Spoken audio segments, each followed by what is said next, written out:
DD किसान, बदलते भारत की शान।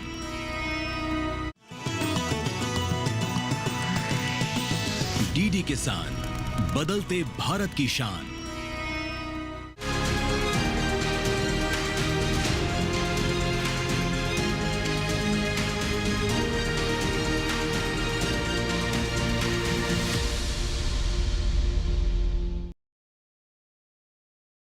नमस्कार, आप सभी का स्वागत है दूरदर्शन किसान पर। आप देख रहे हैं कार्यक्रम कृषि दर्शन। मैं हूं आपके साथ पुलकित शुक्ला।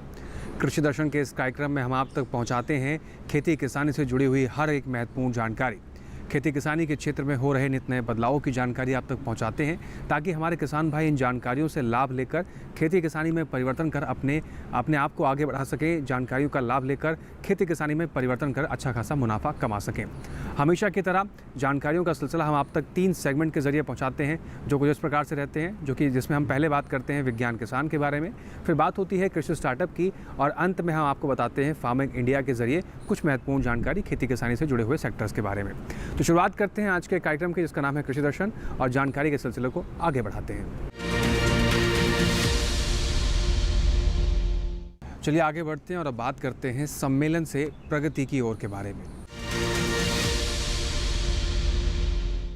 बीते दिनों लचलशील वर्षा आधारित परिदृश्यों के लिए एग्रो फॉरेस्ट्री विषय पर 1 दिवसीय कार्यशाला का आयोजन किया गया। आइए देखते हैं एक रिपोर्ट के जरिए इस 1 दिवसीय कार्यशाला में क्या कुछ खास रहा। भारत के वर्षा आधारित परिदृश्यों की स्थिरता और लचीलापन बढ़ाने के लिए एक महत्वपूर्ण कदम के रूप में नई दिल्ली में राष्ट्रीय कृषि विज्ञान केंद्र परिसर में लचीले वर्षा आधारित परिदृश्यों के लिए कृषि वानिकी पर 1 दिवसीय राष्ट्रीय कार्यशाला आयोजित की गई। कार्यशाला का आयोजन राष्ट्रीय वर्षा आधारित क्षेत्र प्राधिकरण, कृषि एवं किसान कल्याण विभाग के प्राकृतिक संसाधन प्रबंधन प्रभाग और वर्षा आधारित कृषि को पुनर्जीवित करने वाले नेटवर्क द्वारा संयुक्त रूप से किया गया था।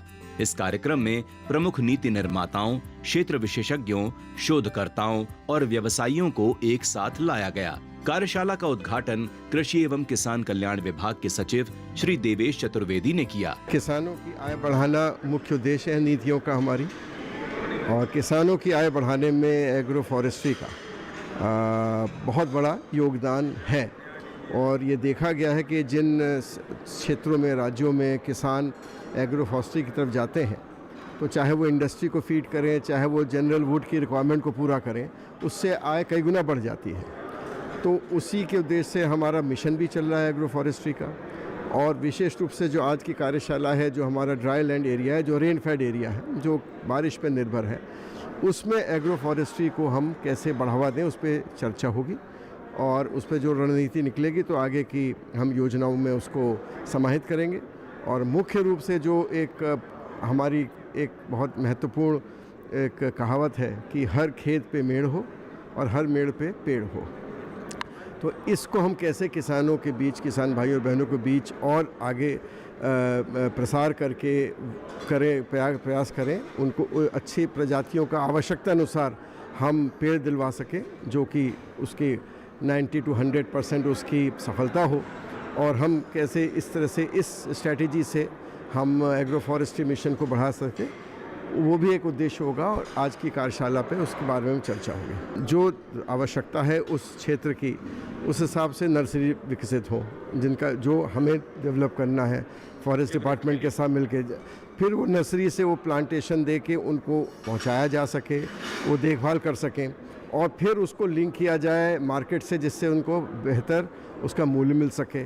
और लास्ट पॉइंट है कि जो कार्बन ट्रेडिंग होती है, क्योंकि एग्रो फॉरेस्ट्री करने वाला एक तरह से ऑक्सीजन बढ़ा रहा है, कार्बन को वो अपने उसमें प्रोसेस कर रहे हैं, वो कंट्रोल कर रहे हैं, तो वो जो कार्बन ट्रेडिंग में उनको क्रेडिट मिल सकता है, उस कार्बन ट्रेडिंग का मैक्सिमम लाभ हम किसान भाई और बहनों को दिला सकें, जो इसके लिए मतलब जो कार्य कर रहे हैं ये महत्वपूर्ण, उस पर हम लोग को पूरा नीतियों को उस पर केंद्रित होना।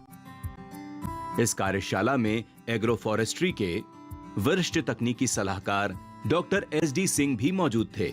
आइए जानते हैं उन्होंने क्या कहा। जो प्लांटिंग मटेरियल है, जो नर्सरी की पौध है, जो कि फार्मर्स को मिलनी चाहिए, वो जरूर अच्छी क्वालिटी की मिले। तो आजकल एक्रेडिटेशन ऑफ नर्सरी से ऊपर काम हो रहा है। आजकल हमारा बहुत ही अच्छा दूसरा काम जो चल रहा है कि वो फार्मर्स को किस प्रकार से वहाँ पर उनके नज़दीक में पौध जो है वो मिले, तो किसान नर्सरीज़ का भी इसमें एक योगदान रह रहा है। और सबसे अच्छी बात यह है कि और भी स्कीम्स जो हैं, जैसे RAD rainfed area development programme या राष्ट्रीय कृषि जो RKVY स्कीम है, उसमें किस प्रकार से प्रावधान किया जाए जिससे कि लोग जो हैं इसमें प्रोत्साहित हों। अब हम लोग ये बिल्कुल देखें कि बहुत से क्षेत्र जो हैं वहाँ पर कृषि वानिकी हो रही है। लगभग 28 मिलियन हेक्टेयर में कृषि वानिकी का टोटल क्षेत्रफल है, और उसमें जो ग्रीन कवर है, जो ट्री ग्रीन कवर है, वो लगभग 12 मिलियन हेक्टेयर से ऊपर है। तो कहने का मतलब है कि काफ़ी अच्छा हमने एक रोड मैप तय कर लिया है, काफ़ी अच्छी सफलता प्राप्त की है।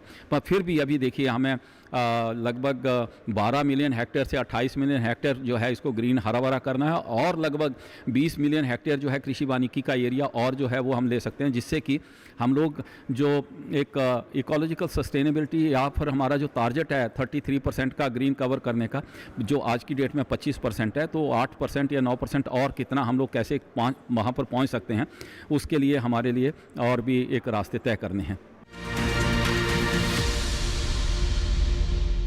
चलिए कार्यक्रम को आगे बढ़ाते हैं और रुक करते हैं अब अपने सबसे पहले सेगमेंट की, जिसका नाम है विज्ञान और किसान।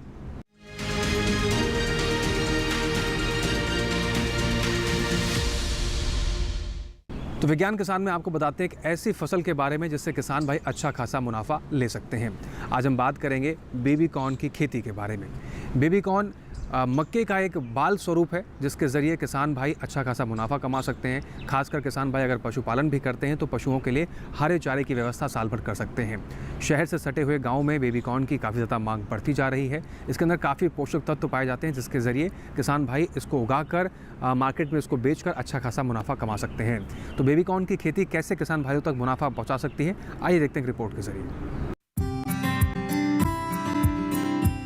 मोटे अनाज के रूप में कभी गरीबों द्वारा इस्तेमाल की जाने वाली मक्का आज उद्योग जगत में भी अपना स्थान बना चुकी है। ये एक बहुउपयोगी फसल है।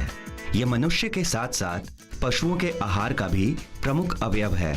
बेबी कॉर्न मक्का से प्राप्त होने वाले बिना परागित भुट्टो को ही कहा जाता है।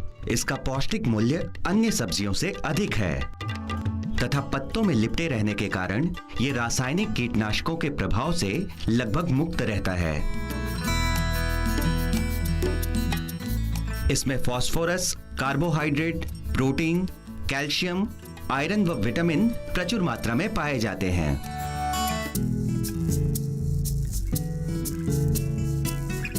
बेबी कॉर्न की कृषि आज भारत में प्रचलित होती जा रही है।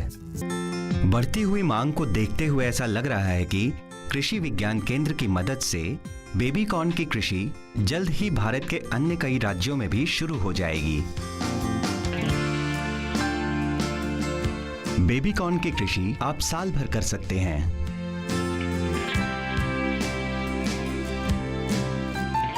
इसकी कृषि के लिए क्षेत्र का तापमान 22 से 28 डिग्री सेल्सियस के बीच और हवा में उचित नमी की आवश्यकता होती है।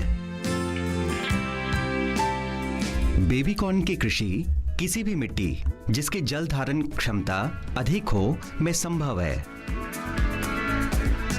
पर यदि मिट्टी दोमट या बलुई दोमट हो तो इसकी कृषि और भी आसान हो जाएगी। बेबी कॉर्न उगाने से पहले किसान को अपने खेत की मिट्टी की जांच करानी चाहिए। कृषि विज्ञान केंद्र की पहल से आज पूरे भारत में मिट्टी की जांच करवाना बहुत आसान हो गया है। बेबी कॉर्न उगाने के लिए मिट्टी का पीएच मान 6 से 7 के बीच होना चाहिए।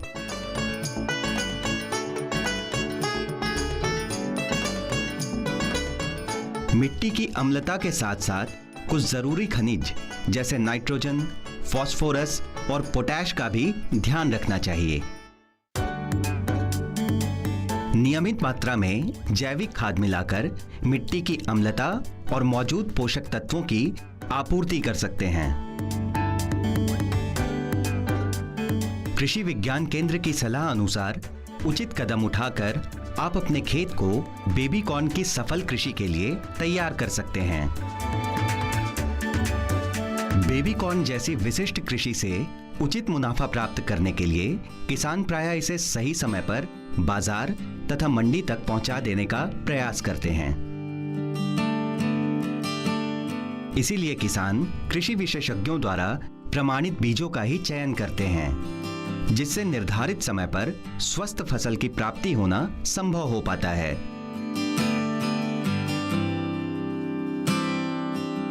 ये प्रमाणित बीज आपको कृषि विज्ञान केंद्र या सरकार द्वारा मान्यता प्राप्त बीज विक्रेताओं से आसानी से मिल जाते हैं।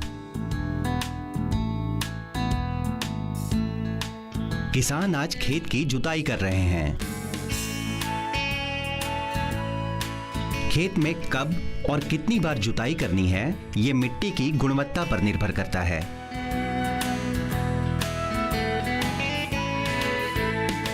इनके खेत की मिट्टी बलुई है, इसलिए 2 से 3 बार की जुताई से ही मिट्टी भुरभुरी हो जाएगी।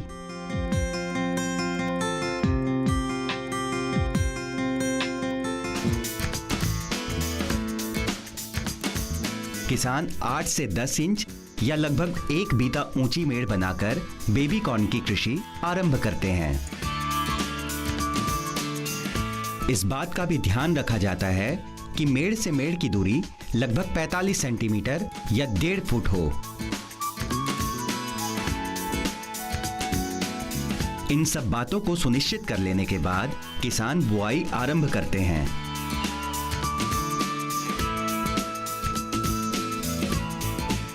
बुआई के वक्त इस बात का ध्यान रखा जाता है कि बीज से बीज की दूरी लगभग 1 बीता हो और जिन क्षेत्रों में सिंचाई के लिए पानी उपयुक्त मात्रा में उपलब्ध ना हो, वहां टपक या फव्वारा सिंचाई पद्धति से सिंचाई की जा सकती है। ये किसान अपने खेत को छोटे छोटे टुकड़ों में विभाजित करके मक्के और गन्ने की कृषि एक साथ करते हैं। हर 15 से 20 दिन में किसान मेड़ पर निराई गुड़ाई करते हैं। निराई गुड़ाई करने से मिट्टी ढीली हो जाती है, जिससे बेबी कॉर्न का विकास अच्छी तरह से हो पाता है। आज रोपण किए 60 दिन हो चुके हैं। बेबी कॉर्न के पौधों के ऊपर पूंछ के आकार की मंजरी दिखने लगी है, जो खिलकर फूल का रूप ले लेंगी। ये पौधों में बालियां आने का संकेत है। किसान समय दर समय अपने खेत का निरीक्षण करते हैं। खरपतवार एवं सिंचाई का सही प्रबंधन और सही कीटनाशक के उपयोग से खेत को बचाते हुए किसान इस बात को सुनिश्चित करते हैं कि पौधों पर लगी बेबी कॉर्न की बालियां अच्छी गुणवत्ता वाली हों। आज रोपण किए 90 दिन हो चुके हैं। बेबी कॉर्न की फसल अब बिल्कुल तैयार दिख रही है। हर एक पौधे पर लगी बालियों को ध्यानपूर्वक तोड़कर इन टोकरियों में भरा जा रहा है। बेबी कॉर्न की उपज इसके किस्मों की क्षमता एवं मौसम पर निर्भर करती है। अगर सब कुछ इसकी कृषि के लिए अनुकूल रहा तो 1 एकड़ क्षेत्रफल से लगभग 2700 किलोग्राम बेबी कॉर्न की प्राप्ति संभव है।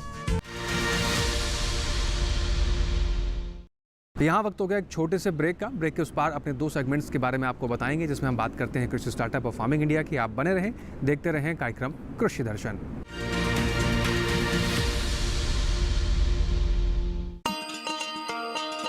किसान भाइयों गांठ बांध लो, गांठ बांध लो। बात बहुत है काम की, समृद्धि के पैगाम की। मिट्टी के मिजाज को समझो, मिट्टी के हर राज को समझो। मिट्टी की तुम जांच कराओ, मुफ्त सॉइल हेल्थ कार्ड ले जाओ। कभी मुनासिब बीज लगाओ, सही किस्म की खाद ले आओ। जितनी जरूरी उतनी डालो, सही मात्रा खुद पहचानो। इसको अपना मंत्र बना लो, मिट्टी की सेहत तो जानो। बहुत है काम की, कम लागत अधिक वरदान की। किसान भाइयों गांठ बांध लो, आज ही मिट्टी की जांच कराएं। राज्य सरकार के कृषि अधिकारी से संपर्क करें और मुफ्त में सॉइल हेल्थ कार्ड पाएं। कृषि और किसान कल्याण मंत्रालय द्वारा किसान हित में जारी। नमस्कार किसान भाइयों और बहनों, मैं हूं आपका एआई एंकर कृष। आज हम बात कर रहे हैं झारखंड सरकार और किसानों के बारे में। झारखंड में समय पर मानसून आने के साथ ही किसानों को राहत देने के लिए सरकार ने बिरसा कृषि फसल विस्तार योजना के तहत 100% अनुदान पर मुफ्त बीज वितरण शुरू किया है। गिरिडीह जिले में किसानों को मक्का, मूंगफली, रागी, तिल आदि फसलों के उन्नत और प्रमाणित बीज दिए जा रहे हैं, जिससे 1600 हेक्टेयर भूमि को कवर किया जाएगा। किसान अपने नज़दीकी ब्लॉक कृषि कार्यालय में जाकर आधार कार्ड, जमीन की रसीद, मोबाइल नंबर और निवास प्रमाण के साथ आवेदन कर सकते हैं। कृषि अधिकारियों के अनुसार इस पहल से किसानों को अच्छी पैदावार में मदद मिलेगी और बारिश के अनुकूल मौसम से फसलों की स्थिति बेहतर रहने की उम्मीद है। इसी तरह कृषि और किसानों से जुड़ी हर महत्वपूर्ण जानकारी के लिए हमारे साथ जुड़े रहिए और देखते रहिए डीडी किसान। धन्यवाद। ब्रेक के बाद एक बार फिर से आप सभी का स्वागत है। आप देख रहे हैं हमारा कार्यक्रम कृषि दर्शन, जिसमें आपको महत्वपूर्ण जानकारी हम पहुंचा रहे हैं। आगे बढ़ते हैं और बात करते हैं अगले सेगमेंट की, जिसका नाम है कृषि स्टार्टअप।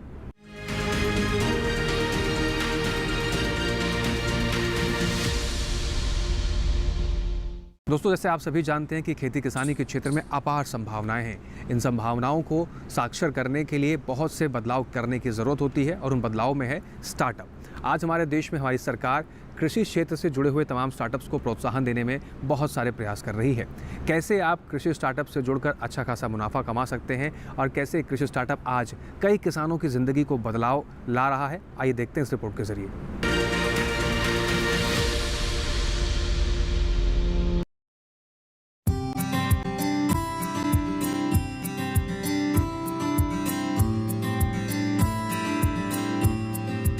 उत्तर प्रदेश के नोएडा में एक सफल पशुपालक भाई नरेंद्र कुमार हैं, जिन्होंने गिर और साहिवाल नस्ल की गाय पाली है।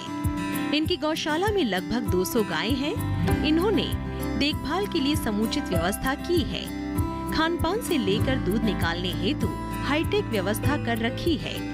इसके बारे में नरेंद्र कुमार ने कहा, हमारे पास करीब 450 के आसपास गौ माता है, जिसमें ज़्यादातर हमारे पास गिर गौवंश है। इसके अलावा हमारे पास साहिवाल है और थारपारकर है। मुख्य रूप से हम लोग गाय की जो ब्रीडिंग है उस पर काम करते हैं और ब्रीडिंग डेवलपमेंट और बुल हमारे पास तैयार होता है। और हम लोग हर एक गाय का जो डीएनए रिकॉर्ड्स है वो मेंटेन करते हैं। और जितनी भी गाय आप देख रहे होंगे, हमारे यहाँ जो गाय आई हैं सारी गाय गुजरात से आई हुई हैं और कुछ गाय हमारे खुद के फार्म में भी तैयार हुई हैं। ये जो आप बच्चे देख रहे होंगे या जो गाय देख रहे होंगे, इनका बहुत ध्यान रखा जाता है हमारे यहाँ। सुबह 3 बजे से हम लोग काम करना शुरू करते हैं। हमारे यहाँ बहुत डेडिकेटेड स्टाफ है, पूरे हाईटेक तरीके से हम लोग काम करते हैं। हर चीज़ का शेड्यूल बना हुआ है। मॉर्निंग में 3:30 हमारी मिल्किंग होती है और 5 बजे के आसपास हमारा जो है मिल्क डिलीवर होना शुरू होता है। और हम लोग जो मिल्क की डिलीवरी है, ये हमारा एक ऐप है स्वदेशी VIP, उससे करते हैं कस्टमर्स को। और मॉर्निंग और इवनिंग हमारी डिलीवरी होता है। घी का डिलीवरी पूरे इंडिया में होता है। घी जो हम लोग बनाते हैं वो कंप्लीट बिलोना पद्धति से बनता है हमारा, और उसका डिलीवरी पूरे इंडिया में हम लोग स्वदेशी VIP ऐप से करते हैं। गाय का जो हेल्थ है उस पर काफ़ी ध्यान रखा जाता है और एक डेडिकेटेड हमारे यहाँ एक मेडिकल प्रैक्टिशनर फुल टाइम में ही रहते हैं। गाय का हेल्थ चेक करना और बाकी सारी चीज़ें हम लोग रेगुलर उस पर करते हैं। मुख्य रूप से एक सामान्य गौशाला जो चलती है वैसे चल रहे हैं हम लोग। इसके अलावा जो हम लोग काम कर रहे हैं वो एक ऐसा लक्ष्य है कि हम लोग जितने भी भारत में देसी गौवंश है, गौशाला है, उनको एग्रीगेट करना, उनको एक प्लेटफॉर्म पे लाना, जिस प्लेटफॉर्म का नाम है स्वदेशी VIP। वहाँ पर ला कर के फार्म को कैसे मैनेज करें, कितने गाय से शुरू करना चाहिए, ये सब हम लोग एक पूरा सॉफ्टवेयर हम लोगों ने बनाया हुआ है। एक सॉफ्टवेयर की टीम हमारे यहाँ काम करती है और एक एक स्टेप्स हमारे यहाँ मोबाइल ऐप पे रिकॉर्ड होता है। गाय की एक्टिविटी से लेके फीडिंग से लेके मिल्किंग, हर एक चीज़ हमारे यहाँ एक्टिव होती है। अलग अलग सेट्स हम लोगों ने बना रखा है। ये जो सेट है वो ड्राई, जो गाय दूध नहीं दे रही है, जो प्रेग्नेंट है उनके लिए है। दूसरा सेट हमारे पास प्रेग्नेंट गाय के लिए है। तो ऐसे स्टेट की मैपिंग हम लोगों ने कर रखी है।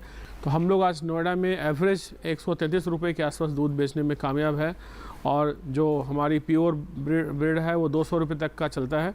और इस दाम सुनने में आपको बहुत अजूबा लगता होगा, बहुत महंगा है, लेकिन 200 रुपये बेच के भी हम लोग नुकसान करते हैं, क्योंकि गिर गाय का जो दूध उत्पादन है वो बहुत कम है, दूध की क्वालिटी बहुत अच्छी है। और जैसा कि आप जानते होंगे कि जो जर्सी गाय है या जो क्रॉस ब्रीड गाय है, उससे आप इन गौवंश को कंपेयर ना करें, और उनका दूध जो है वो A1 प्रोटीन होता है। हमारी जो गाय है इसका A2 प्रोटीन है। A1 प्रोटीन जो है आपको हमेशा डायबिटीज़ और कैंसर और बाकी कई सारी डिजीज़ के लिए उसको इनकरेज करता है। A2 प्रोटीन आपको फिट रखता है और एंटी कैंसर, एंटी डायबिटीज़ और बहुत सारे ऐसे डिजीज़ हैं, बहुत सारे ऐसे विटामिन्स हैं इनके अंदर, इस गाय के अंदर पाया जाता है। गाय का गौमूत्र पे भी हम लोग काम कर रहे हैं, गाय के गोबर पे काम करते हैं, हमारा ऑर्गेनिक फार्मिंग भी हम लोग करते हैं। कोशिश संभव ये है कि जो एक इंटीग्रेटेड फार्मिंग है उस पर काम किया जाए, ताकि ज़्यादातर जिस तरीके से हमारे देश में बेरोज़गारी है, लोग इसको डेयरी को एक उद्योग के रूप में देखें।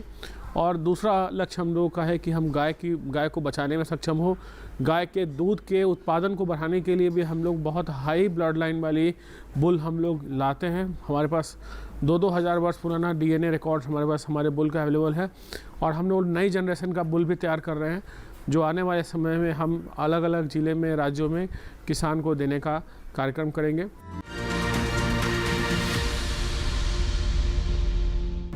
तो देखा आपने कैसे कृषि स्टार्टअप किसानों की विकास में एक अहम भूमिका निभा रहा है। न केवल किसान बल्कि आज युवा वर्ग भी नए नए स्टार्टअप कर खेती किसानी में जो अपार संभावनाएं हैं उनको समझकर अच्छा खासा मुनाफा कमा रहे हैं, न केवल अपने लिए बल्कि आसपास के क्षेत्रों के लिए एक रोजगार का जरिया भी बना रहे हैं।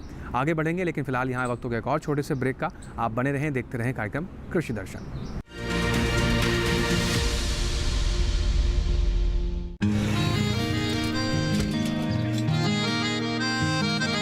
क्या बात है भाई, आजकल तो काफी खुश नजर आ रहे हो। क्यों ना हो, अब मैं ऑर्गेनिक खेती जो कर रहा हूँ ये पूरा प्राकृतिक है, ऑर्गेनिक है। इसमें हमारे खेत, हमारी फसल और हमारी जेब सब फायदे में होते हैं, और इसमें लागत भी कम है। जी हाँ, आप भी ऑर्गेनिक खाद का प्रयोग करें, अपनी फसल और मिट्टी को तंदुरुस्त बनाएं और आपकी आमदनी में इजाफा करें। अधिक जानकारी के लिए किसान call centre toll free number 1800-180-1551 पर कॉल करें और लॉग ऑन करें kisan.gov.in और farmer.gov.in। कृषि और किसान कल्याण मंत्रालय द्वारा किसान हित में जारी।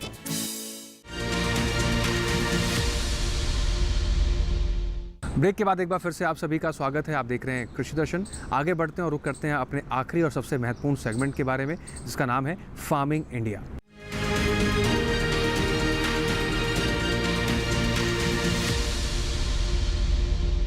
चलिए आगे बढ़ते हैं और किसान भाइयों आप तक एक पहुंचाते हैं एक महत्वपूर्ण जानकारी जो किसान भाइयों की फसल बेचने में काफ़ी मदद कर सकता है।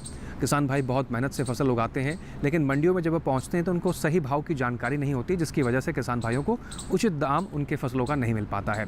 और ये समस्या किसान भाई पूरे देश में ऐसी समस्याओं का सामना करना पड़ता है। इस समस्या का समाधान यही है कि अब सरकार ने ई-नैम पोर्टल की शुरुआत की है।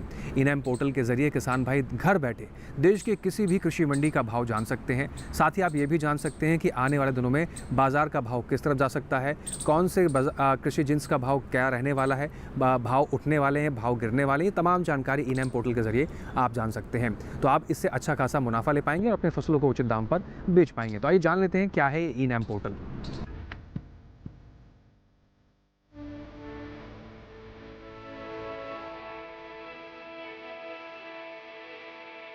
ई-नैम के जरिए आप घर बैठे न केवल एपीएमसी से जुड़ी किसी भी मंडी में चल रहा भाव मालूम कर सकते हैं, बल्कि अपनी फसल का सौदा कर सकते हैं और घर बैठे समय पर बिकी हुई फसल का भुगतान भी पा सकते हैं। ई-नैम दरअसल कोई समानांतर मार्केटिंग संरचना नहीं है, बल्कि ये मंडियों का ही राष्ट्रीय नेटवर्क बनाने का एक साधन है, जिसे ऑनलाइन एक्सेस किया जा सकता है। पुरानी मंडी व्यवस्था में किसान सिर्फ मंडी में ही फसल बेच सकता था, लेकिन ई-नैम के माध्यम से वो मंडी के बाहर भी फसल बेचने के लिए आजाद है। ई-नैम मुख्य रूप से एक राष्ट्र एक बाजार की अवधारणा पर आधारित है। इसे कृषि और किसान कल्याण मंत्रालय के जरिए एक निवेश के साथ बनाया गया है और इसके लिए विकसित सॉफ्टवेयर सभी मंडियों के लिए उपलब्ध है। ऐसी मंडियां जो राज्य मंडी अधिनियम के नियमों के अनुरूप राष्ट्रीय नेटवर्क में शामिल होने के लिए सहमत हो। अगर किसी किसान को स्थानीय मंडी में बेहतर भाव नहीं मिल रहे हैं तो वो दूसरी मंडी का रुख कर सकता है। यहाँ तक कि वो अपने राज्य के बाहर भी फसल बेच सकता है। शुरुआत में सिर्फ 21 मंडियों को ही इसमें शामिल किया गया था और सिर्फ चुनिंदा फसलों की ही बिक्री होती थी, लेकिन आज 18 राज्यों और 3 केंद्र शासित प्रदेशों की 1000 मंडियां इसमें शामिल हो चुकी हैं, जहां 175 फसलों को खरीदा और बेचा जा सकता है। 31 जनवरी तक के आंकड़े बताते हैं कि इनाम पर 1,72,70,000 किसान, 2,13,844 व्यापारी, 1,02,068 कमीशन एजेंट और 2,050 FPO जुड़े हैं। किसानों के लिए इनाम पर मुख्य रूप से 4 फायदे हैं। पहला, इस पोर्टल पर कारोबार में पारदर्शिता दिखाई देती है और किसानों को बेहतर भाव की संभावना बढ़ती है। पारदर्शिता का मतलब ये हुआ कि किसानों के साथ धोखाधड़ी की संभावना कम हो जाती है। दूसरा फायदा ये है कि अन्नदाता की पहुंच ज्यादा मंडियों और व्यापारियों तक सीधे हो गई है। तीसरे, मंडियों में आवक और भाव की तुरंत जानकारी मिल जाती है। और चौथा, भुगतान बहुत जल्दी हो जाता है और पैसा सीधे किसान के खाते में जाता है। तो अगर आप इस सुविधा का फायदा उठाना चाहते हैं तो ई-नाम पर रजिस्ट्रेशन कराना होगा। रजिस्ट्रेशन की कोई फीस नहीं है। तो दोस्तों, ये था आज का हमारा कार्यक्रम कृषि दर्शन। उम्मीद करते हैं इन सभी जानकारियों से हमारे किसान भाई लाभ लेंगे और ज़्यादा से ज़्यादा संख्या में किसान इन जानकारियों को अपने आसपास के किसानों तक भी पहुंचाएंगे। इस कार्यक्रम से जुड़े आपको कोई भी जानकारी या कोई भी सुझाव आप हम तक पहुंचाना चाहते हैं तो आप 2 माध्यमों का इस्तेमाल कर सकते हैं। आप हमें पत्र भी लिख सकते हैं। पत्र लिखने के लिए हमारा पता नोट कर लीजिए। कृषि दर्शन, कमरा नंबर 59 है, CPC दूरदर्शन, खेलगांव, नई दिल्ली 110049। इसके अलावा आप ईमेल के जरिए भी हमें अपने सुझाव पहुंचा सकते हैं। आप हमारी ईमेल आईडी नोट कर सकते हैं। हमारी ईमेल आईडी है krishidarshan@gmail.com। इसके अलावा दिखाई गई हर एक जानकारी को किसान भाई दोबारा से घर बैठे कहीं पर भी देख सकते हैं। आपको करना बस इतना है, आपके टेलीविजन स्क्रीन पर दिखाया जा रहा है QR कोड को स्कैन कीजिए, सीधा पहुंच जाएंगे DD किसान के YouTube चैनल पर। वहां पर भी कृषि दर्शन के इस कार्यक्रम को कभी भी कितने किसानों के साथ बैठकर आप दोबारा से भी देख सकते हैं। इसके साथ ही आज के कृषि दर्शन कार्यक्रम में बस इतना ही। फिर से हाजिर होंगे नई जानकारियों के साथ। आप बने रहें DD किसान के साथ। हमें दीजिए इजाज़त। नमस्कार।